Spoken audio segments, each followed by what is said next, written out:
Here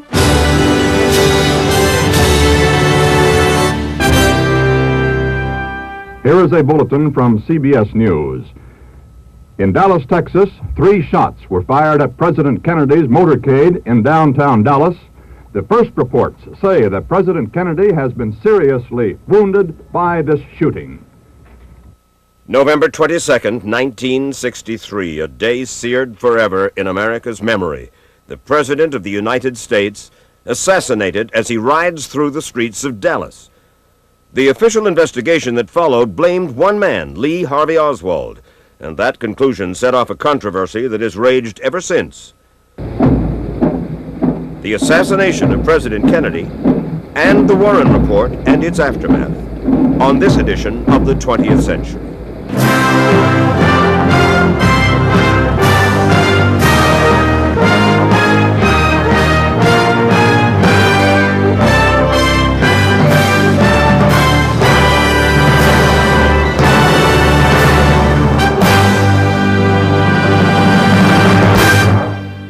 I'm Mike Wallace. The shots that rang out in Dealey Plaza in Dallas on November 22nd, 1963 have echoed down the years. The president's Texas tour was supposed to shore up his southern flank before the 1964 presidential election.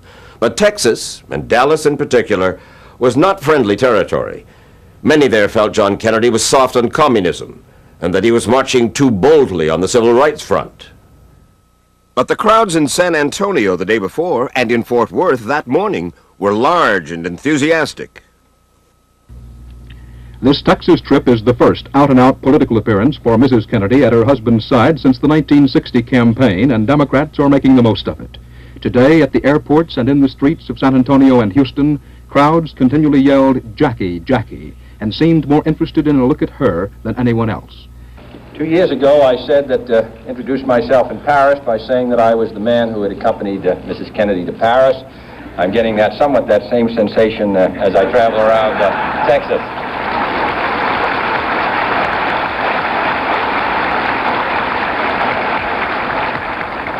Nobody wonders what Lyndon and I wear. As Dallas prepared to welcome President and Mrs. Kennedy, preparations of a different kind were underway across town. Lee Harvey Oswald, along with his co-worker Buell Frazier, left for his job at the Texas School Book Depository, carrying a package under his arm. He put it on the back seat. And I said, "Lee, what's that?" He said, "Remember yesterday I told you I was going to bring some curtain rods?" I said, "Curtain rods? Oh, okay." I never thought anything else about it. But in fact, it held an Italian-made bolt-action Mannlicher Carcano rifle, equipped with a telescopic sight. He had purchased it through the mail for $19.95. At Love Field, the early morning rain had cleared, and the advance team decided to remove the clear glass bubble top from the president's limousine. Riding with the president were Governor John Connally and his wife Nellie. The crowds as we went along the parade route were huge, were enthusiastic, were warm. Downtown, it was unbelievable. The enthusiasm of the people, the confetti out of the buildings, excitement. As the motorcade turned from Houston onto Elm Street, Mrs. Connally turned to President Kennedy and told him, "You can't say Dallas doesn't love you." Those were the last words spoken to him. Dallas Spectator Abraham Zapruder recorded the next 6 seconds with his home movie camera. We can't see who has been hit, if anybody's been hit, but apparently something is wrong here. Something is terribly wrong. I ran quickly from where I was, the other side of the railroad tracks, back over the railroad tracks, and then this incredible scene in Dealey Plaza, which is frozen in my mind forever, was laid out in front of me. People screaming, fathers on top of their children, police with guns drawn, one policeman shouting words to the effect, "Don't panic." In that instant, I said, "God, I don't know what's happened, but something really big has happened here." As the motorcade was racing to Parkland Hospital carrying the mortally wounded president, Lee Harvey Oswald walked out the front door of the book depository within 3 minutes of the shooting. At Parkland, the doctors worked feverishly to save the president, but from the beginning, the effort was futile. Jackie Kennedy said goodbye to her husband, slipped a ring onto his finger, and asked a priest to pray for him. I went over and put my arms around her, but she didn't move. It was just frightening. It really was. Little more than half an hour later, the world learned the terrible truth from an unusually emotional Walter Cronkite. From Dallas, Texas, the flash, apparently official, President Kennedy died at 1 p.m. Central Standard Time, 2 o'clock Eastern Standard Time, some 38 minutes ago.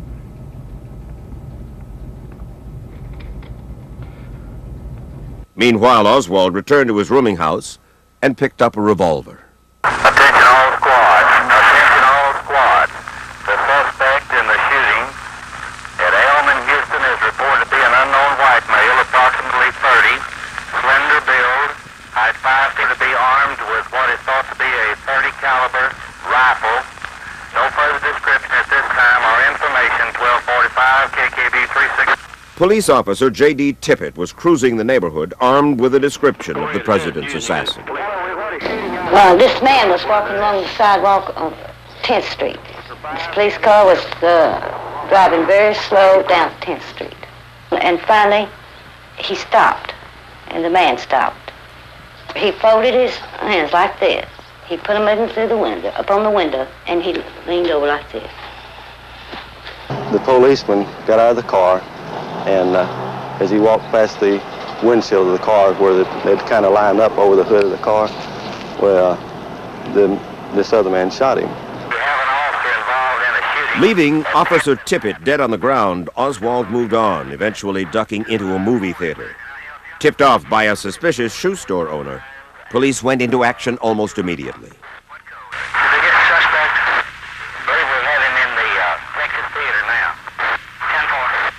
When I got to his row, I certainly turned in, and I was about a foot away from him. I said, "Get on your feet." And when Oswald gets up, he just throws a right across and knocks McDonald back. And at that time, reaches under his shirt and pulls out a revolver. And there was a struggle with the gun, and the gun was just a matter of a foot or so from McDonald's head, and Oswald actually pulled the trigger. The hammer and the firing pin hit me here in the fleshy part of my hand between the thumb and the forefinger, which saved my life, actually, because the bullet underneath there did not receive the full pressure of the firing pin. We handcuffed him and took him out of the theater, and he was all the time protesting police brutality, that don't hit me anymore. Well, I was the only one that ever struck him in the first place. The Dallas police have arrested a 30-year-old man who was found with a weapon in his possession. The man is 24-year-old Lee Oswald, a spouser of leftist causes, an active member of the Fair Play for Cuba Committee. The arrest came less than 90 minutes after the first shot was fired from the book depository. At Love Field, Vice President Lyndon Johnson took the presidential oath of office with Mrs. Kennedy still in her blood-soaked suit standing beside him. The new president took off immediately for Washington. It was the longest ride of my life from Love Field, Dallas to Washington. But I was hoping it would never end, because I knew that once we got to Washington, it was going to be different. The Dallas police and the FBI, meantime, were questioning Lee Harvey Oswald. Oswald was very calm, cool, and collected, and admitted to nothing. He did admit that the pistol that he was arrested with was his, and he did admit that he resisted arrest. At Andrews Air Force Base outside Washington, Air Force One, carrying the body of President Kennedy, touched down. This is the scene at Andrews Air Force Base where the casket of carrying the body of President Kennedy is being transferred to an ambulance.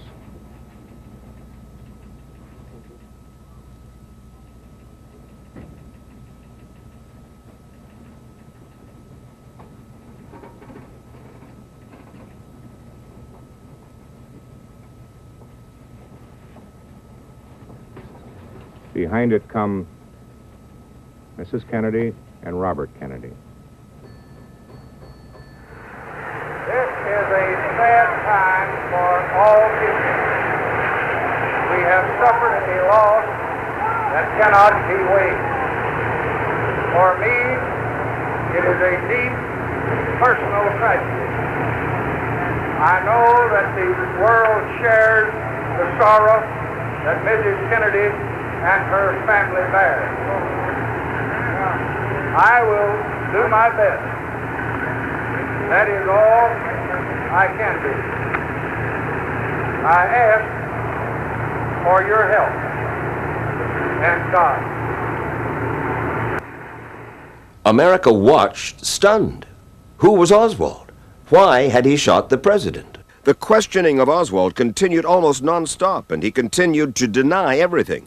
But Dallas Police Chief Jesse Curry did find out something from the FBI. We in the police department here did not know he was in Dallas. I understand the FBI did know that he was in Dallas. But you were not informed? We had not been informed of this man. Later, police brought Oswald to a chaotic press conference. Did you kill the president? No, I've not been charged with that. In fact, nobody has said that to me yet. The first thing I heard about it was when the newspaper reporters in the hall asked me that question. You have been. Nobody said what? Sir? You have been. Nobody said what? Okay, we can't hear you back here. Okay. What did you do in Russia?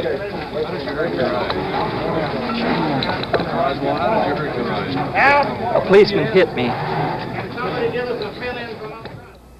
The time of private grief here at the White House is rapidly running out.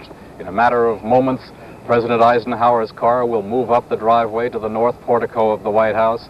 President Lyndon Johnson will come out onto the north portico to welcome him, and the two men will start the parade of government officials, beginning the period of official mourning for the death of the president. President Eisenhower steps out. With him is Everett Dirksen, Senate Republican leader. We are now switching to Dallas, where they are about to move Lee Oswald.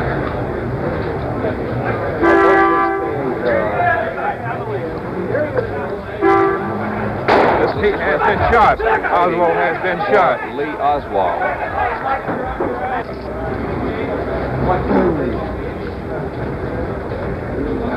Here comes Oswald. He is ashen and unconscious at this time, now being moved in. He's not moving. He's in the ambulance now, and attendants, police are quickly climbing in. In Dallas, Lee Oswald, who is described as being in very serious condition, is in a room only 10 feet from the room in Parkland General Hospital where former President Kennedy died. My statement will be very brief. Oswald expired at 1:07 p.m. He died at 1:07 p.m. We have arrested the man. The man will be charged with murder. Who is he? The suspect's name is Jack Rubinstein, I believe. He goes by the name of Jack Ruby. That's all I have to say. The military caisson is standing by. The caisson on which the casket will be transported up to Capitol Hill in the rotunda. And now the casket. John Fitzgerald Kennedy, 35th President of the United States, leaving the White House for the last time.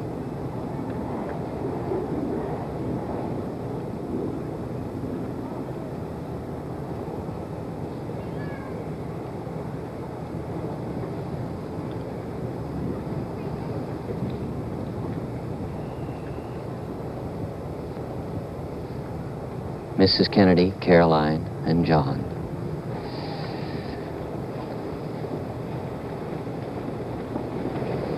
Now the cortege is forming ahead of the caisson.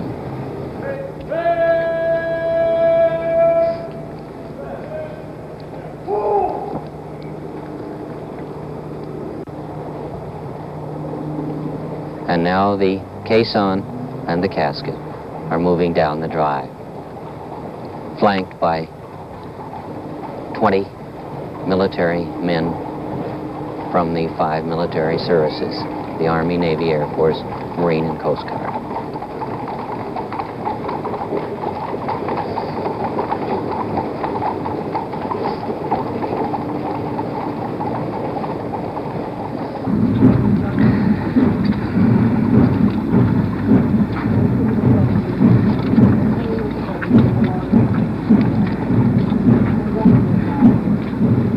cortege now making the turn. In the background, you can see the Capitol at the top of your picture.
This is Roger Mudd in the rotunda of the Capitol in Washington. The line which formed here begins at the north end of the Senate and runs across the east front plaza, down Maryland Avenue, down Massachusetts Avenue, behind Lincoln Park to the D.C. Stadium on the Anacostia River, doubles back down East Capitol Street, 40 blocks long, 4 abreast, estimated by police at 500,000.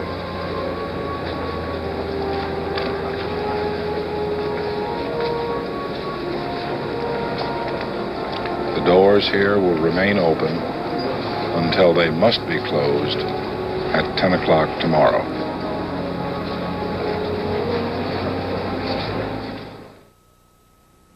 This is the CBS Morning News with CBS News correspondent Mike Wallace.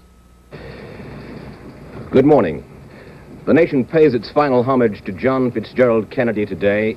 It is a day of national mourning, a day proclaimed by the people themselves in their collective grief, but of course officially proclaimed by President Johnson and the governors of the 50 states.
The caisson approaches the northwest gate, followed by the personal flag of the President of the United States.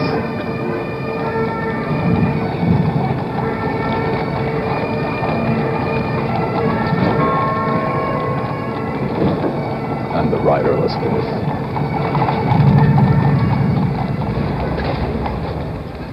The solemn procession will go up Connecticut Avenue to St. Matthew's Cathedral.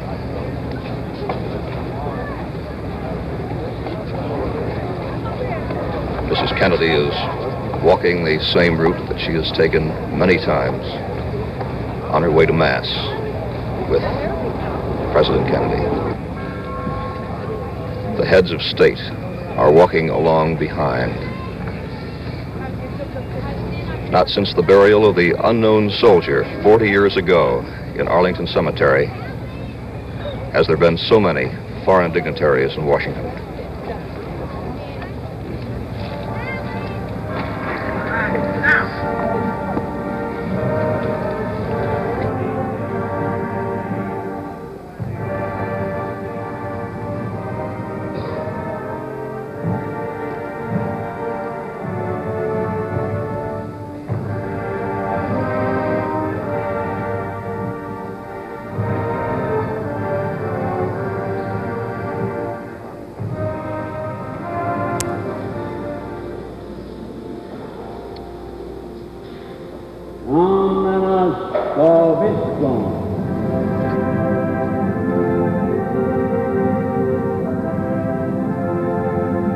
Outside of St. Matthew's Cathedral,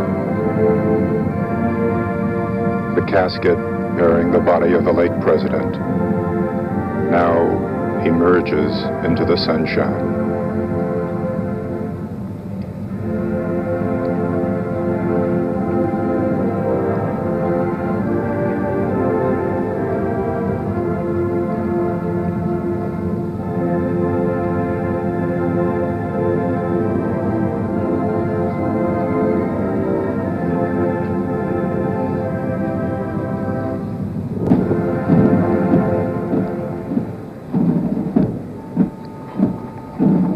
And the procession from St. Matthew's Cathedral, the solemn procession begins.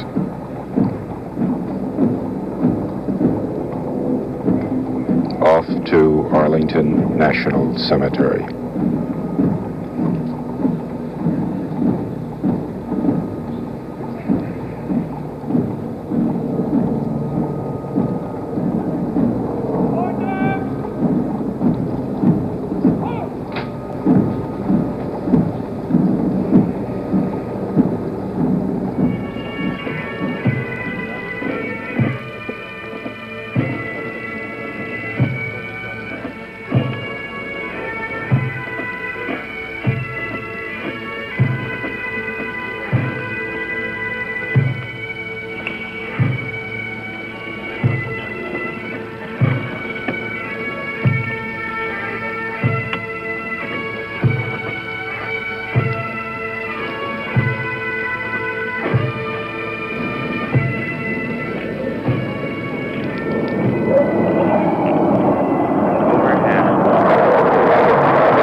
Father, and of the Son, and the Holy Ghost. Eternal rest grant unto him, O Lord. May his soul and the souls of all the faithful departed through the mercy of God rest in peace. In the name of the Father, and the Son, and the Holy Ghost. Amen.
the White House tonight announced a full investigation into the assassination of President Kennedy under orders from President Johnson. All federal agencies have been advised to cooperate with the FBI. The results of their investigation will be made public. Less than a week after the assassination of John Kennedy, President Johnson appointed a Blue Ribbon Commission of prominent Americans, led by Chief Justice Earl Warren, to uncover the facts behind the crime. Johnson hoped the commission would quickly put to rest the rumors and the half-truths that had already begun to spread about just what happened in Dallas that November day. After 10 full months of exhaustive interviews and investigation, the Warren Commission presented its 27-volume, 888-page report to the President in September 1964. Its principal finding? That one man, Lee Harvey Oswald, acting alone, killed President Kennedy by firing 3 shots from the 6th floor of the Texas School Book Depository. One shot hit both President Kennedy and Texas Governor John Connally. One shot missed, and one shot, the fatal shot, hit the president in the back of the head. The commission said it could find no evidence, either domestic or foreign, of a conspiracy to kill the president. The report went into some detail about Lee Harvey Oswald, a man the commission found haunted by his own private demons. The report said Oswald had been emotionally undernourished almost from birth. His high-strung mother placed him in an orphanage at age 3 and then took him back a year later. He was a happy-go-lucky youngster, actually. He had a dog, he had a bicycle. Lee was deprived of his father, and he was born 2 months after his father had expired. But we must understand that Lee had 2 brothers, so he was not raised just with a woman alone. He studied animals, was often in the zoo, and as we know, he was picked up in the Bronx Zoo while in New York playing hooky from school. And I consider that normal also, playing hooky from school. Always on the move, a high school dropout who needed psychological counseling, he joined the Marines at age 17. On the practice range, he qualified as a sharpshooter, the 2nd highest rating a rifleman could have. But in a later test, he was downgraded to marksman, the lowest Marine ranking. While a Marine, Oswald learned about Marxism, and he taught himself basic Russian. He was standoffish. He felt like he was a little smarter, possibly better than the rest of the people. He felt like that he ought to be the one doing the telling, and he was just kind of mad at everybody all the time. After his discharge, he defected to Russia in 1959. The Russians turned down his original request for a residency permit, but they relented after he attempted to commit suicide. He moved to Minsk, where in 1961 he met and married a Russian, Marina Prusakova. But he became increasingly disillusioned with life in Russia, so he returned to the United States and settled first in Dallas. He had a tough time finding steady work, but he did find time to order a revolver and rifle through the mail. His wife said that Oswald used the rifle, the same one he used to kill President Kennedy, to try to kill right-wing former Army General Edwin Walker. He come in the house 11:30. He was so pale, nervous, and didn't want to talk. I said, what happened with him? And he told, I tried to shoot General Walker. He then moved to New Orleans, his birthplace, again to look for work. While there, he became the sole member of the Fair Play for Cuba Committee. He was arrested for disturbing the peace after a street brawl with a local anti-Castro group. But the arrest brought him the notoriety he craved and an appearance on television. Well, I have studied Marxist philosophy, yes, sir, and also other philosophers. But are you a Marxist? I think you did admit on an earlier radio interview that you consider yourself a Marxist. Oh, I would very definitely say that I am a Marxist. That is correct. But later, on a local radio talk show, when Oswald's defection to Russia came to light, he felt his effectiveness in New Orleans was over. Humiliated and dejected, he traveled by bus to Mexico City to try to get a visa to go to Cuba. His request was denied. He then returned to Dallas, and with the help of a friend, got a job filling book orders at the Texas School Book Depository for $1.25 an hour. And it was there on November 22nd, from a sniper's nest on the 6th floor, that the commission, using the Zapruder film as a time reference, said Oswald fired 3 shots at the president in the space of 5.6 seconds. 2 of the 3 shots hit John Kennedy. Almost from the beginning, skeptics wondered whether anyone could fire that fast or that accurately. CBS News did its own independent test in 1967. It built a tower and target track with the exact dimensions of Dealey Plaza. It asked 11 volunteer marksmen using a Mannlicher Carcano rifle similar to Oswald's to hit the moving target with 3 shots in 5.6 seconds. Results?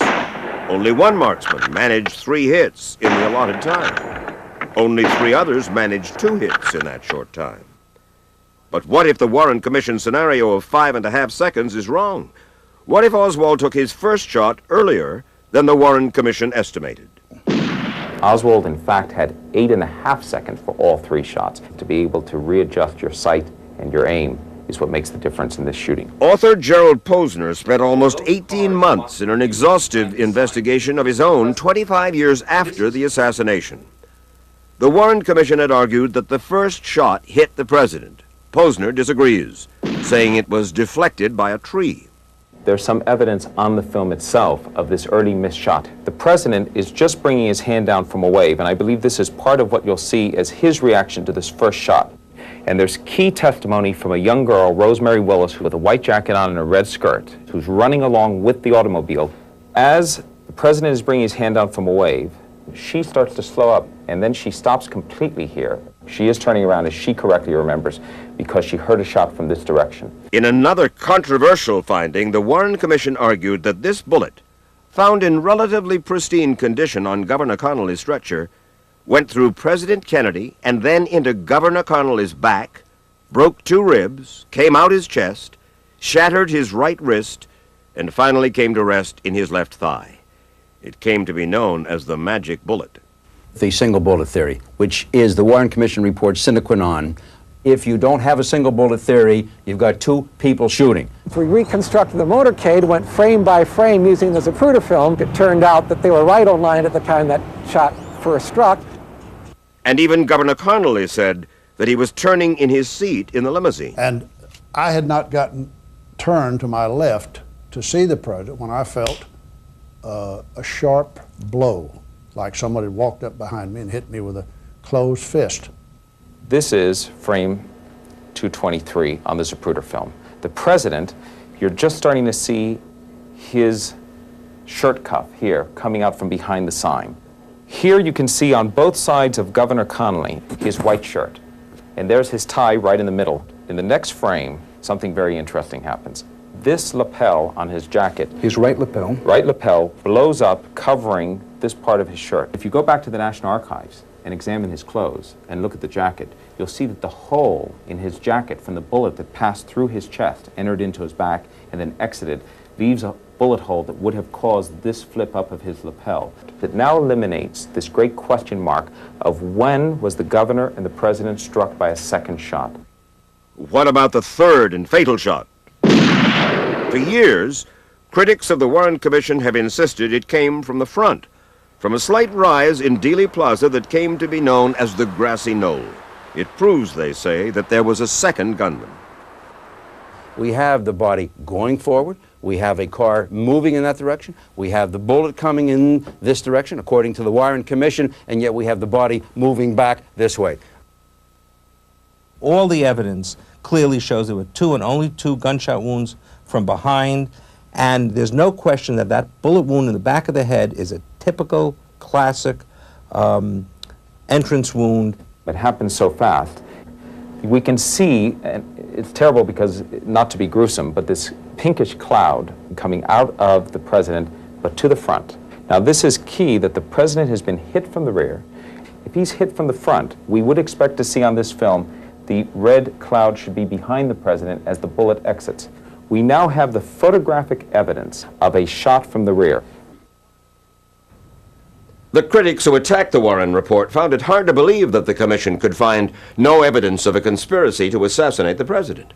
It was hard not to believe in a conspiracy because of Oswald's murder. That began for the first time to awaken theories that there might have been some larger participation in that, and that Oswald had been rubbed out because to keep him quiet, and that the theories of mob involvement in the assassination. Jack Ruby had mob connections. Rumors of organized crime involvement circulated almost from the beginning. Attorney General Robert Kennedy had been waging an intense war against the mob, a war that began when he was chief counsel to the Senate Labor Committee. If you have opposition from anybody, that you dispose of them by having them stuffed in a trunk? Is that what you do, Mr. Gene Carter? Declined to answer because I honestly believe my answer might tend to incriminate me. I thought only little girls giggled, Mr. Gene Carter. Among his targets, New Orleans boss Carlos Marcello. In fact, Marcello faced a deportation hearing on November 22, 1963. Two men who occasionally worked for Marcello, David Ferry, his personal pilot, and Guy Bannister, a private investigator, had been marginally linked to Oswald during his days in New Orleans. 15 years later, in 1978, the House Assassination Committee conducted exhaustive hearings on the assassination.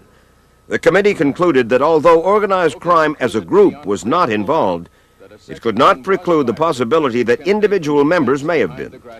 This despite extensive wiretapping of top mob bosses by the FBI, which never picked up even a hint of mafia involvement. Law enforcement experts think the mob would have been crazy to use Oswald. I can't believe that the mafia would have given this to somebody like Oswald, would have said, "You're our man, you go up there and make some remarkable shots." And I think that if Oswald had, if the mafia had done this, Oswald wouldn't have been alive to be arrested. What about the Cubans? From the beginning, President Johnson suspected them of having had a hand in the assassination. I can't honestly say that I've ever been completely relieved of the fact that there might have been international connections. You mean you still feel that there might have been? Well, I have not completely discounted. In 1976, the Senate Intelligence Committee revealed that in the early 60s, the CIA had recruited members of the mob to assassinate Castro. The theory is that Castro got wind of the plot and decided to strike at President Kennedy first. Oswald, after all, was involved in pro-Castro activities in New Orleans and tried to go to Havana only 2 months before the assassination. But Castro, interviewed in 1977, denied any involvement.